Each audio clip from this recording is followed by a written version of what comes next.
नमस्कार। नेमा दर्पण पर आयोजित कविताओं के महाकुंभ काव्यांजलि 2 में हर्षित भाव से आप सभी स्वजाति बंधुओं का हार्दिक अभिनंदन, स्वागत एवं वंदन। मैं श्रीमती संगीता नीलेश नेमा, वारासिवनी, जिला बालाघाट से आज काव्यांजलि 2 में पुनः अपनी स्वरचित कविताओं का पाठ करने हेतु प्रस्तुत हूँ।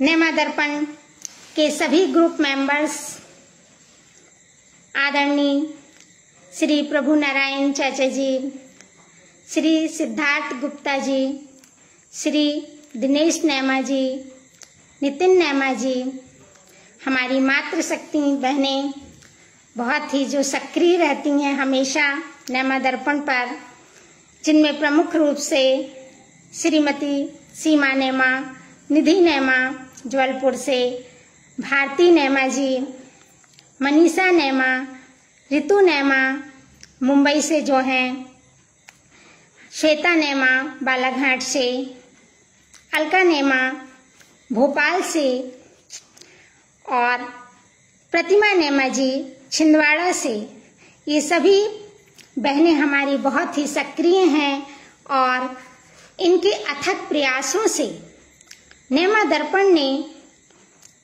बहुत ऊंचाइयों को छुआ है और आज यह जो नेमा दर्पण है, यह समाज के बुद्धिजीवी वर्ग का एक अनुपम सृजन है, एक सशक्त माध्यम है जिसने समाज के हर वर्ग को अपनी भावनाओं को व्यक्त करने का एक सुअवसर प्रदान किया है।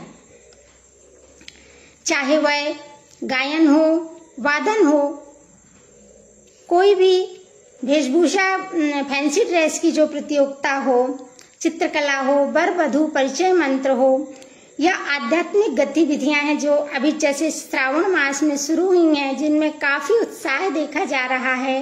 तो ऐसी जो गतिविधियां हैं, सभी प्रतिभाओं को समाज के सामने लाने में बहुत बड़ी महत्वपूर्ण भूमिका नेमा दर्पण ने अदा की है।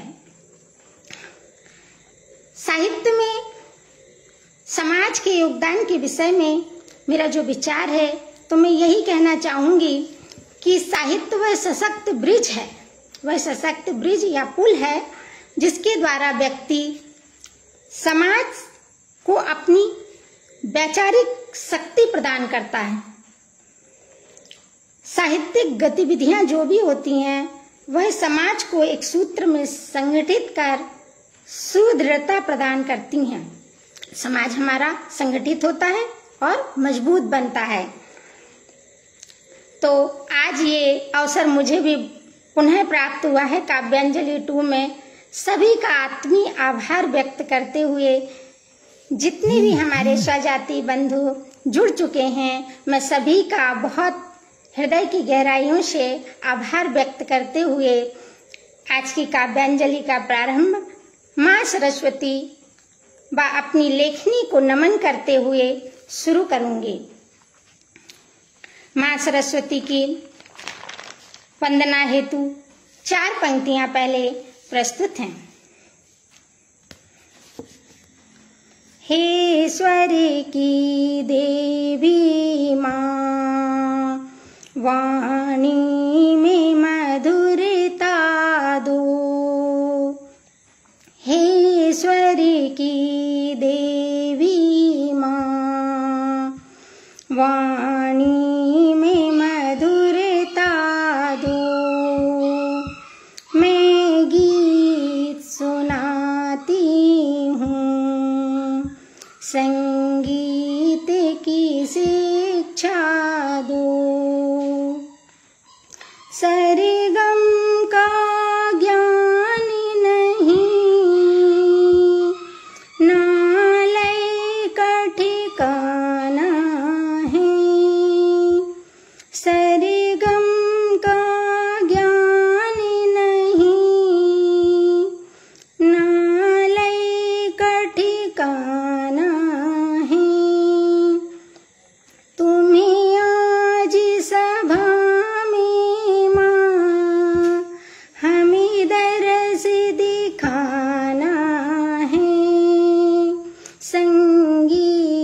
समंदर से, संगीत समंदर से, सुर ताल हमें दे दो, हे ईश्वर की देवी माँ, वाणी में मधुरता दो, मैं गीत सुनाती हूँ, संगीत की शिक्षा दो।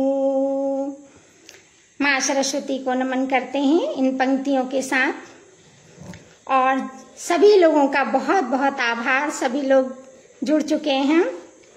अब आगे सर्वप्रथम आज के कार्यक्रम को शुरू करने के पहले मैं श्रद्धा सुमन समर्पित करना चाहती हूँ मेरी आदरणीय बड़ी दीदी को, गोटेगांव निवासी स्वर्गीय श्रीमती संध्या नेमा, जो कि असाध्य बीमारी के चलते 28 फरवरी 2021 को इस नश्वर संसार को छोड़कर पंच तत्व में विलीन हो गई।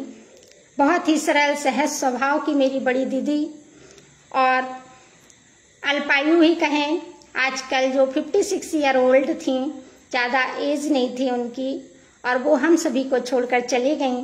तो उनको मैं श्रद्धा सुमन के रूप में 4 पंक्तियां सर्वप्रथम प्रस्तुत करती हूँ कि स्नेहमयी ममता में, स्नेहमयी ममता में तुम कितनी भोली थी, सबके लिए सदा तुम, सबके लिए सदा तुम आसिर बचनों की झोली थी। स्नेहमयी ममता में तुम कितनी भोली थी, सबके लिए सदा तुम आसिर बचनों की झोली थी। सहज सरल निर्मल गंगा सी, सहज सरल निर्मल गंगा सी, पावन नदिया जैसी थी तुम, सहनशीलता की कर्मशील मूरत जैसी थी तुम।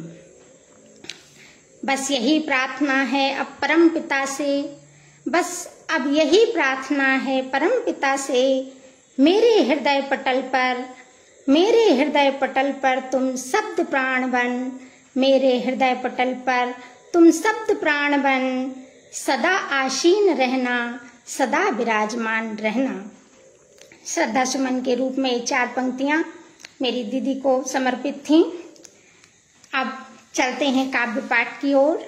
श्रावण मास लग चुका है और नेमा दर्पण पर जो है काफी धूम मची हुई है कार्यक्रमों की, और काफी उत्साह है हमारे स्वजाति बंधुओं में। और अभी भी कहीं कहीं पूरा जो आषाढ़ का महीना है सूखा चला गया, और बारिश जो है सावन के प्रारंभ में कहीं कहीं आई है। तो सबसे पहले श्रावण मास के शुभ आगमन पर मेरी जो कविता है उसे सुनेंगे आप सभी।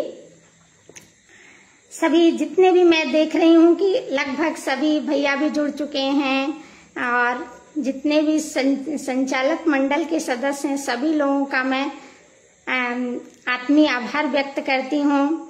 और हमारी संचालिका जो हैं बहनें, वो भी सब जुड़ चुकी हैं। सभी को बहुत बहुत आभार व्यक्त करती हूँ, और मैं अपनी इसको निरंतर कोशिश करूंगी कि आप लोगों के सामने प्रस्तुत कर सकूं। तो सबसे पहली मेरी जो कविता है उसका शीर्षक है सावन का महीना बारिश की बेरुखी। जी हाँ, अभी भी कई कई जगह बारिश जो है वह रूठी हुई है, बारिश नहीं हो रही है। तो प्रस्तुत है, सावन का आगाज है, सावन का आगाज है, शिव भक्ति का त्योहार है, सबके मन में उल्लास है। हरितिमा की चूनर ओढ़े, हरितिमा की चूनर ओढ़े, वसुंधरा का श्रृंगार है। हरितिमा की चूनर ओढ़े, वसुंधरा का श्रृंगार है। घर आंगन वृक्ष की डालियों पर झूलों की बहार है। घर आंगन वृक्ष की डालियों पर झूलों की बहार है। बाग बगीचों में महकते फूल कलियों की कतार है। बाग बगीचों में महकते फूल कलियों की कतार है, पर यह क्या, यह बरस 2021 इतना क्यों बेजार है। पर यह क्या, यह बरस 2021 इतना क्यों बेजार है। बेजार मीन्स मायूस है, सभी में एक मायूसी छाई हुई है। आगे देखिए कि कोरोना महामारी का आतंक, उस पर बारिश की बेरुखी, लहलहाती फसल की आस में किसान परेशान हैं। लहलहाती फसल की आस में किसान परेशान हैं। पराई बेटी को मायके जाने की दरकार है। पराई बेटी को मायके जाने की दरकार है। सबको सावन की बारिश का इंतजार है। बारिश तुम आ जाओ, मेघ बन छा जाओ, सबके मन को भिगोकर सबकी आस को गुलजार कर दो। बारिश तुम आ जाओ, मेघ बन छा जाओ, सबके मन को भिगोकर सबकी आस को गुलजार कर दो। बारिश तुम आ जाओ। अभी भी कहीं कहीं जो है वह बारिश नहीं हो रही है, जिससे किसान भाई हमारे परेशान हैं। और कहीं कहीं बारिश जो है वह शुरू हो गई। हमारे बालाघाट जिले में अभी सावन के प्रारंभ से ही बारिश ने दस्तक दे दी है। अब चलेंगे अगली कविता की ओर।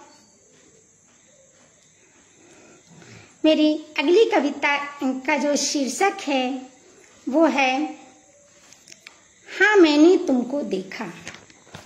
जी हाँ, मेरी इस कविता का शीर्षक है हाँ मैंने तुमको देखा। पावस की तपती दोपहरी में निर्झर की हरी भरी गली में। पावस की तपती दोपहरी में निर्झर की हरी भरी गली में, निर्मल जल की बहती नदियां में, सागर की उठती गहरी लहरों में। निर्मल जल की बहती नदियां में, सागर की उठती गिरती लहरों में, हाँ मैंने तुमको देखा। अब ये आपको सस्पेंस है कि मैंने किसको देखा, तो इसे आप सुनेंगे तो अंत में समझ में आएगा कि मैंने किसको देखा। तरुवर की झुकी डालियों में, फूलों की रंग बिरंगी कतारों में। तरुवर की झुकी डालियों में, फूलों की रंग बिरंगी कतारों में, पर्वतों की हसीन वादियों में, बादलों की काली घटाओं में, हाँ मैंने तुमको देखा। बादलों की काली घटाओं में, हाँ मैंने तुमको देखा। नारी मन की मार्मिक वेदना में, माँ बहन बेटी प्रेयसी के अद्भुत सौंदर्य में। नारी मन की मार्मिक वेदना में, माँ बहन बेटी प्रेयसी के अद्भुत सौंदर्य में। अमीरों के गर्भ भरे मस्तक पर और गरीबों के स्नेह भरे दामन में, हाँ मैंने तुमको देखा। और गरीबों के स्नेह भरे दामन में, हाँ मैंने तुमको देखा। देशद्रोही के बगावत भरे स्वर में, तो देशभक्ति के जोश जज्बे में। देशद्रोही के बगावत भरे स्वर में, तो देशभक्ति के जोश जज्बे में। सरहदों पर शहीद हुए हर सैनिक की कुर्बानी में। सरहदों पर शहीद हुए हर सैनिकों की कुर्बानी में, हाँ मैंने तुमको देखा। अब सस्पेंस खुलने वाला है। शब्दों की व्यवस्थित शब्द शैली में, शब्दों की सुव्यवस्थित शब्द शैली में, सुव्यवस्थित भाषा शैली में तुम कविता बनकर हर क्षण मेरे मन मस्तिष्क पर दस्तक देती रही।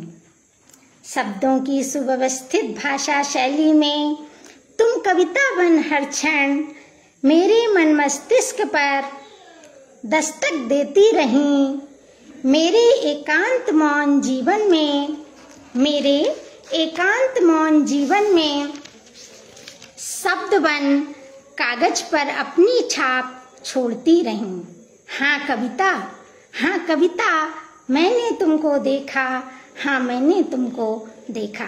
जी हाँ, कविताएं हम सभी पहलुओं पर लिखते हैं, तो ये मैंने उसे सिलसिलेवार कुछ इस ढंग से अपने शब्दों में पिरोया था और अपेक्षा करती हूँ कि आप सभी को मेरी कविता पसंद आई होगी। सभी लोगों का बहुत बहुत नाम नहीं ले रही हूँ, जितने भी लोग जुड़ गए हैं, बहुत सारे, सभी हमारे स्वजाति बंधु लोग हैं, बहनें हैं, सभी का मैं सादर आभार व्यक्त करती हूँ। और ये नैमा दर्पण का जो कार्यक्रम है, इसमें हमसे ऐसे लोग भी जुड़ जाते हैं जिन्हें हम जानते पहचानते नहीं हैं, और ये एक माध्यम बन गया है कि हम इससे परिचित हो रहे हैं बहुत से लोगों से, कि हाँ ये इस कार्यक्रम में उपस्थित रहते हैं।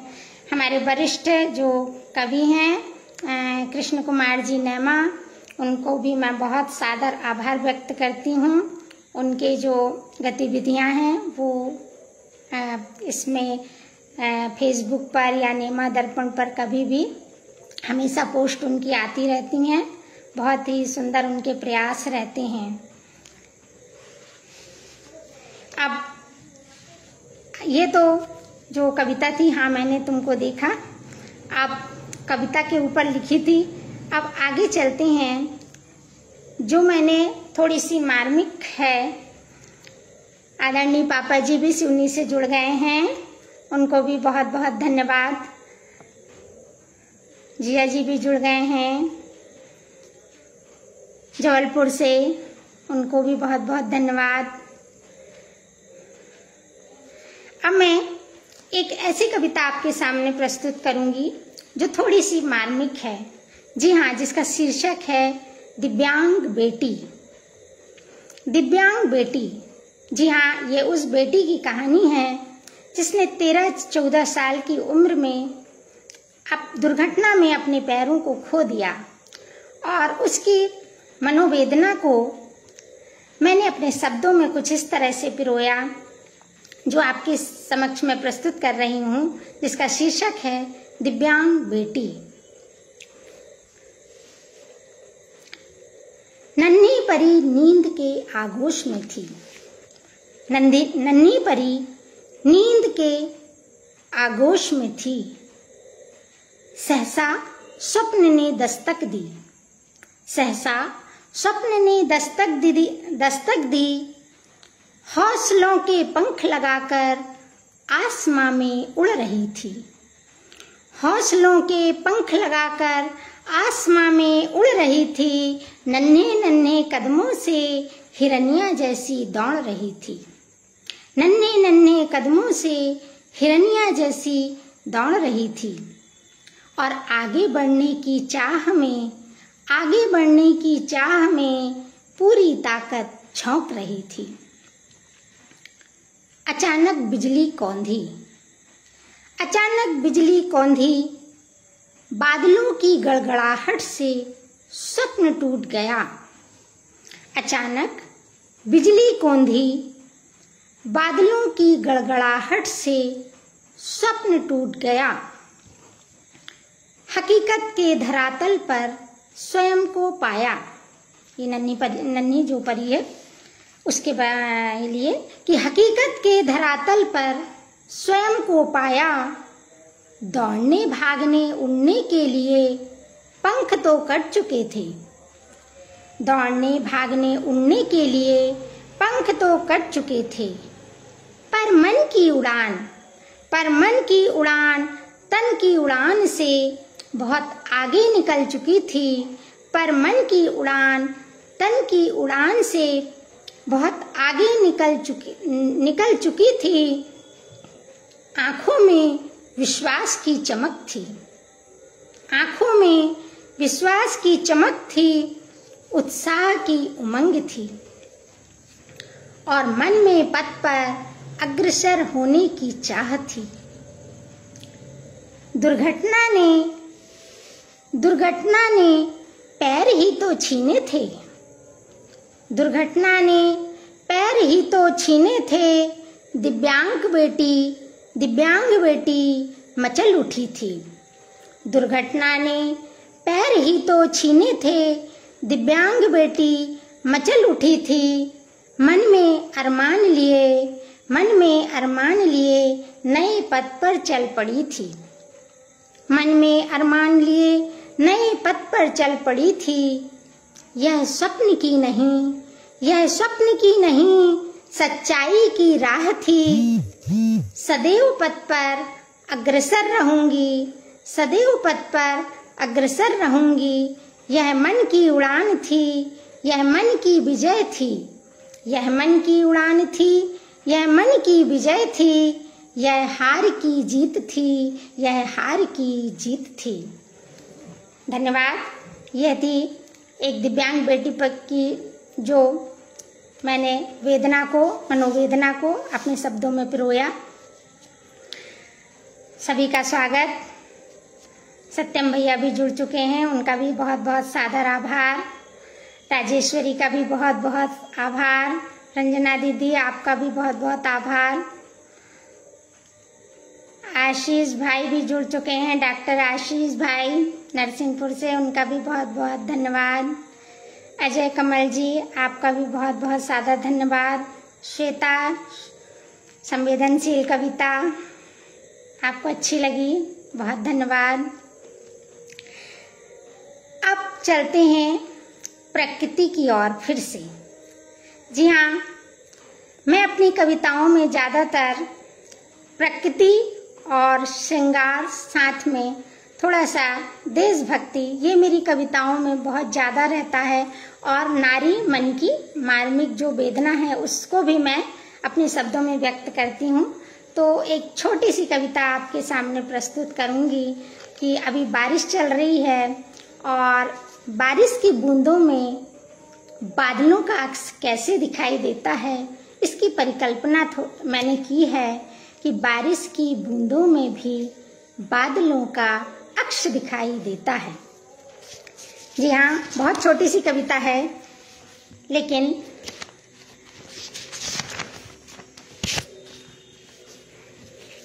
ये बादलों के ऊपर है। बादलों का अक्स या बादलों का रूप किस प्रकार से दिखाई देता है। कुछ इस प्रकार से मैंने कल्पना की है कि जब रिमझिम फुहार हो, जब रिमझिम फुहार हो, मंद मंद बयार हो। जब रिमझिम फुहार हो, मंद मंद बयार हो, तो यूं लगता जैसे बादल रोता है, तो यूं लगता जैसे बादल रोता है। जब बूंदों की बौछारें हो, जब बूंदों की बौछारें हो, हरियाली की बहार हो। जब बूंदों की बौछारें हो, हरियाली की बहार हो, तो यूं लगता जैसे बादल हंसता है, तो यूं लगता जैसे बादल हंसता है। जब झमझमाकर पानी आता, बड़ी बड़ी बूंदों से पानी आता है ना कई बार बहुत, तो जब झमझमाकर पानी आता, संग में सूरज दादा आता। जब झमझमाकर पानी आता, संग में सूरज दादा आता, तो यूं लगता जैसे बादल ने, तो यूं लगता जैसे बादल ने खुशी के आंसू छलकाए हों। तो यूं लगता जैसे बादल आया हो, सैलाब बन उमड़ आया हो। बारिश की बूंदों में भी बादलों। जी क्षमा चाहूंगी, थोड़ा सा नेट प्रॉब्लम हो गया था। तो ये मेरी कविता थी बादलों पर। उम्मीद करती हूँ पसंद आई होगी।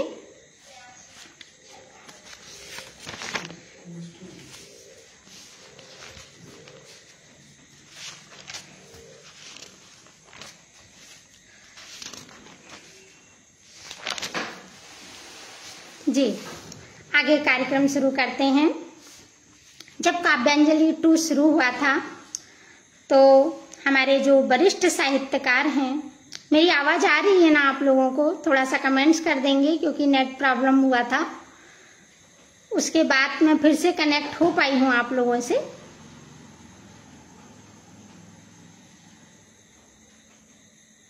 भाई अनुराग थोड़ा सा कमेंट्स करके बताएंगे। आप जुड़ चुके हैं, आपका भी बहुत धन्यवाद।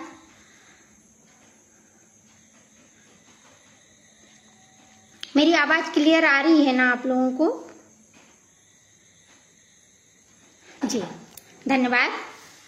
तो जब काव्यांजलि 2 प्रारंभ हुआ था तो हमारे जो वरिष्ठ साहित्यकार थे आदरणीय हरेराम समीर जी, उन्होंने हमारा बहुत ही अच्छा मार्गदर्शन किया और उसको मैंने थोड़ा सा, आज वो कार्यक्रम में अभी है तो नहीं, लेकिन फिर भी मैं उनके मार्गदर्शन को धन्यवाद व्यक्त करती हूँ। और साथ ही उन्होंने बहुत ही महत्वपूर्ण मार्गदर्शन किया था और जिसमें जो उन्होंने बताया था, मैं अपने जो काव्य प्रेमी भाई बहन हैं उनको भी बताना चाहूँगी कि उन्होंने जो 5 प्रमुख बातें बताई थी कि कविता लिखते समय हमें किन बातों का ध्यान रखना चाहिए। तो सर्वप्रथम उन्होंने बहुत अच्छी जानकारी दी थी कि जब भी हम कविता लिखते हैं तो हमारा एक उद्देश्य होना चाहिए। उद्देश्य अत्यंत अनिवार्य है। साथ ही कविता जो होती है वह किसी भी काव्योचित विषय के अंतर्गत ही होना चाहिए, तो कविता सार्थक होती है। साथ ही जो उसका प्रस्तुतिकरण का ढंग है वह भी थोड़ा सा उचित हो। और कविता में उन्होंने चौथा पॉइंट बताया था कि भाव व संवेदना का होना बहुत जरूरी है। कोई भी कविता जब हम करते हैं तो उसमें भाव व संवेदना बहुत जरूरी है।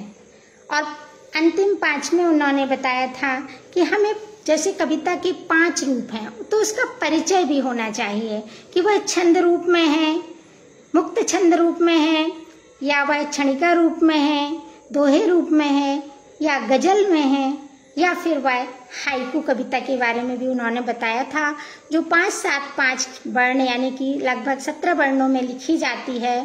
और जो उनकी एक हाइकू कविता थी बहुत ही हृदय स्पर्शी थी, जो मेरे मन को छू गई, वो मैं आज उनके सम्मान में फिर से दोहराती हूँ आदरणीय समीर जी के लिए कि वक्त के शार्पनर में छिलती रही जिंदगी।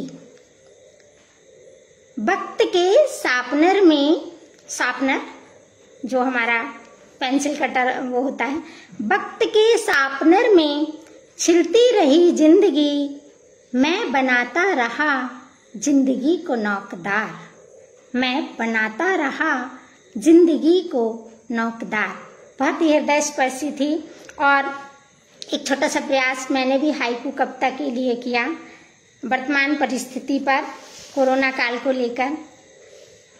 देखिए कि अभी 2021 में, अभी 2021 में कोरोना तुम्हारी बरसी हुई।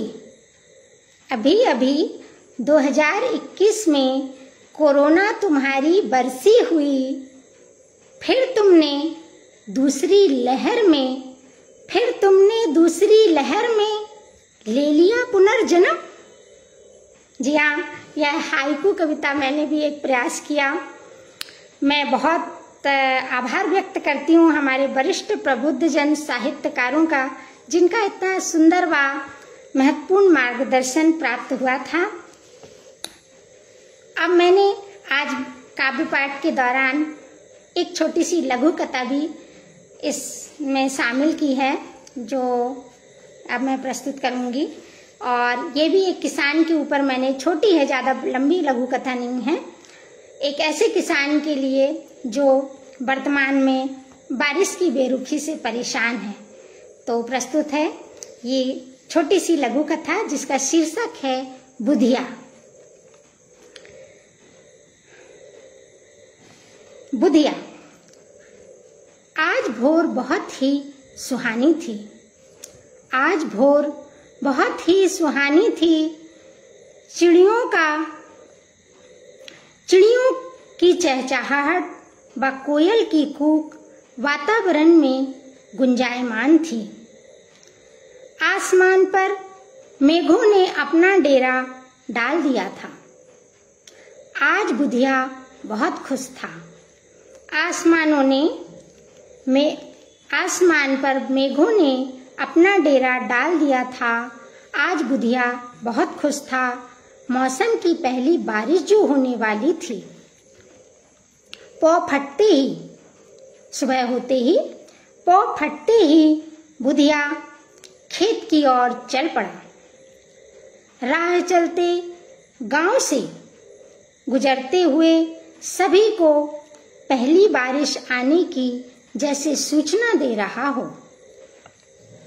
मेड़ की पगडंडियों से गुजरता हुआ बुधिया अपने खेत पर पहुंचा और भी उसके साथी रामू, हरिया, कृष्णा अपने अपने खेतों की ओर आ चुके थे। सभी आपस में पहली बारिश आने का इंतजार करने लगे। पूरा आषाढ़ यूं ही सूखा बीत गया था। पूरा आषाढ़ यूं ही सूखा बीत गया था। सावन में आसमान पर बादल छाए थे तो कुछ उम्मीद जगी थी और आज वह शुभ दिन आया था।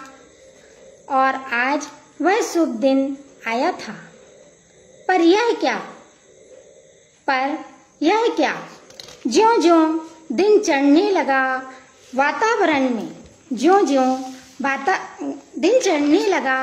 वातावरण में सूरज की रोशनी मंद मंद दिखाई पड़ने लगी। जैसे सूरज ने अपने आने की दस्तक दे दी हो। जैसे भैया संजय भैया बहुत बहुत धन्यवाद, आपको मेरी ये लघु कथा पसंद आ रही है। सूरज की रोशनी मंद मंद दिखाई पड़ने लगी, जैसे सूरज ने अपने आने की दस्तक दे दी हो। दोपहर होते होते सूरज ने अपनी तपन दिखाना शुरू कर दिया। रही सही आज जाने लगी। सारा दिन ढल गया पर काले मेघ नहीं बरसे। सारा दिन ढल गया पर काले मेघ नहीं बरसे। सभी की उम्मीदों पर जैसे पानी फिर गया। सांझ की बेला में, गोधूली बेला में सभी किसान मायूस हो अपने घर की ओर चल पड़े। बुधिया भी आज बहुत मायूस था। जैसे परमपिता से कह रहा हो कि हे ईश्वर, जब यह काले मेघ बरसना ही नहीं थे तो फिर उम्मीद की आस क्यों जगाई। कब होगी मानसून की पहली बारिश, कब खेतों में फसल लहलहाएगी। कब होगी मानसून की पहली बारिश, कब खेतों में फसल लहलहाएगी और कब किसान की मेहनत रंग लाएगी। कल फिर उम्मीद का सूरज जगेगा। कल फिर मानसून की पहली बारिश होगी।